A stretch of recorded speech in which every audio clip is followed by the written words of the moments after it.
భాగవతంలో బాలకృష్ణుడు ఎంతో మంది రాక్షసులను సంహరించాడు. వారిలో అగుడు ఒకడు.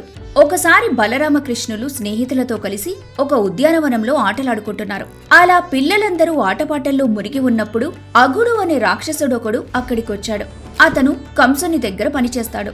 బకుడనే రాక్షసుడికి పూతన అనే రాక్షసికి తమ్ముడు. తన సోదరులు ఒక గొల్ల పిల్లవాని చేతిలో హతులయ్యారని తెలుసుకొని ఎలాగైనా ఆ పిల్లవాడి అంతు చూడాలనుకొని అక్కడికొచ్చాడు. బలరామకృష్ణులను చూడగాని వీళ్లే నా అన్నల ప్రాణాలు తీసుంటారనే నిర్ణయానికి వచ్చాడు అగుడు. వెంటనే ఆమడ పొడుగు, కొండంత లావు ఉన్న కొండ చిలువ రూపం ధరించి పెద్ద గుహ మాదిరిగా నోరు తెరిచి కృష్ణుడిని మింగేసేందుకు ఒక చోట పొంచి ఉన్నాడు. ఆ కొండ చిలువను చూసి కూడా గోపబాలురు భయపడలేదు.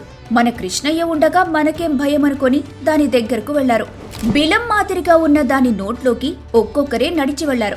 కాని కొండ చిలువ వాళ్లనేమీ చెయ్యలేదు. కృష్ణయ్య కోసం వేచి ఉంది కాబట్టి కదలకుండా మెదలకుండా అలాగే ఉంది. బాలకృష్ణుడు దూరం నుంచి ఇదంతా గమనిస్తూనే ఉన్నాడు. అది భయంకరమైన కొండ చిలువ అని తెలిసి కూడా గొల్లపిల్లలు తన మీద విశ్వాసంతో దాని నోట్లోకి ప్రవేశించారని, అది తన కోసమే వేచి ఉందని కృష్ణయ్యకి తెలుసు.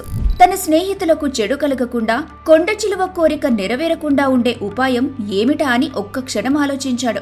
చిరునవ్వుతో ఆలోచించి తను కూడా దాని నోట్లోకి వెళ్లాడు. అలా వెళ్లిన నల్లనయ్య ఆ కొండ చిలువ గొంతులోనే ఆగి తన శరీరాన్ని మహాద్భుతంగా పెంచుకున్నాడు. దాంతో ఆ కొండ చిలువ గొంతు పూడిపోయింది. ఊపిరి ఆడే అవకాశం ఏమాత్రం లేకుండా పోయింది. గిలగిలా కొట్టుకుంది. తల నేలకేసి బాదుకుంది. కాసేపటికి దాని తల పగిలిపోయింది. పగిలిన శిరస్సులోంచి గోపబాలురతో సహా కృష్ణయ్య బయటకొచ్చాడు. శ్రీకృష్ణుని దివ్య శరీర స్పర్శ మూలంగా పాపాలన్నీ హరించుకుపోవటం వల్ల ఆ కొండ చిలువలోంచి ఒక మహాతేజస్సు బయటకొచ్చి కృష్ణయ్యలో లీనమైపోయింది. కృష్ణయ్యలో అలా లీనమైన అగుడు పూర్వం శంకుడనే రాక్షసుని కుమారుడు.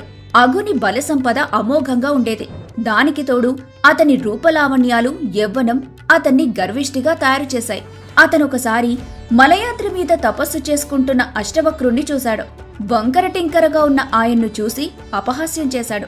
అష్టవక్రుడు ఆగ్రహించాడు. నువ్వు సర్పరూపం ధరిస్తావు అని అగుడిని శపించాడు.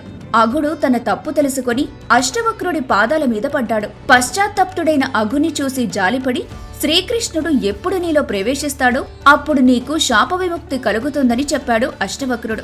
అప్పటి నుంచి శ్రీకృష్ణుడు ఎప్పుడు కనిపిస్తాడా, ఎప్పుడు ఎలా ఆయన్ను మింగి శాప విముక్తిని పొందుతానా అని అగుడు తపించాడు.